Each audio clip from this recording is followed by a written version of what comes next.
अंबरनाथ शहरातील वाढत्या ट्रॅफिक समस्यांच्या पार्श्वभूमीवर सोमवारी अंबरनाथ नगर परिषद कार्यालयात मुख्याधिकारी उमाकांत गायकवाड यांच्या उपस्थितीत महत्त्वपूर्ण बैठक पार पडली। संबंधित आमदारांच्या माध्यमातून मुख्याधिकाऱ्यांना याबाबत निवेदनही सादर करण्यात आले। शहरातील वाढते ट्रॅफिक जाम, अनधिकृत पार्किंग, सिग्नल तोडणे तसेच अपघातांच्या घटनांना आळा घालण्यासाठी ही बैठक आयोजित करण्यात आली होती।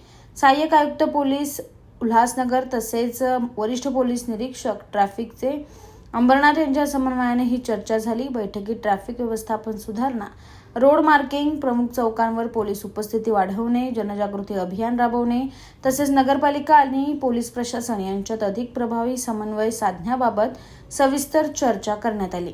अंबरनाथ शहराची वाहतूक व्यवस्था अधिक सुनियोजित करून शहर स्मार्ट सिटीच्या दिशेने नेण्याचा प्रशासनाचा प्रयत्न असल्याचे यावेळी सांगण्यात आले।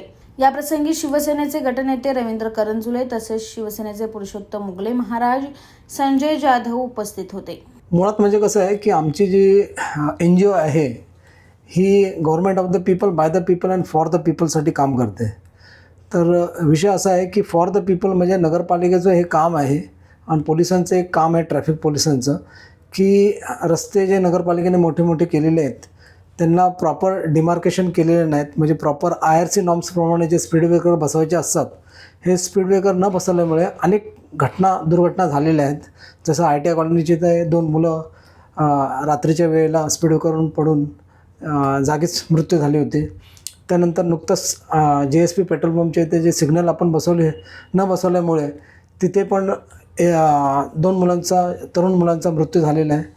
तर अंबरनाथमध्ये जी ट्रॅफिक समस्या आहे खूप बिकट समस्या आहे आणि बरेच लोकांचे तिथे अपघात झालेले आहेत आणि अपघात झाल्यानंतर तिथे मृत्यू पण झालेले आहेत आणि ते पण तरुण मुलं त्याच्यामध्ये मृत्यू पावलेले आहेत। तर त्या दृष्टिकोनातून आमच्या NGOनी आमदारांना कळवलं, त्यानंतर ट्रॅफिक डिपार्टमेंट आणि CO जे आहेत अंबरनाथचे यांना पण कळवलं आणि त्या अनुषंगाने एक बैठक आयोजित केली होती। त्या बैठकीचा जो सारांश जो आहे हा खूप फ्रुटफुल झाला की तिथे ACP जे आहेत ते नवीनच आलेले आहेत। तर त्यांनी बेळवकर म्हणून आहेत, तर त्यांनी त्यांचं मार्गदर्शन खूप चांगलं झालं आणि त्यांनी सांगितलं की आम्ही म्हणजे COनी सांगितलं की संपूर्ण अंबरनाथचं जे आहे हे ट्रॅफिकबद्दल तुम्ही सर्वे करा आणि सर्वे केल्यानंतर तो रिपोर्ट जो आहे तो आम्हाला तुम्ही सादर करा आणि त्या अनुषंगाने आम्ही जे आहे ट्रॅफिक जे आहे हे अंबरनाथमध्ये चांगल्यापैकी कशी सुस्थितीत राहील याबद्दल आम्ही प्रयत्न करू।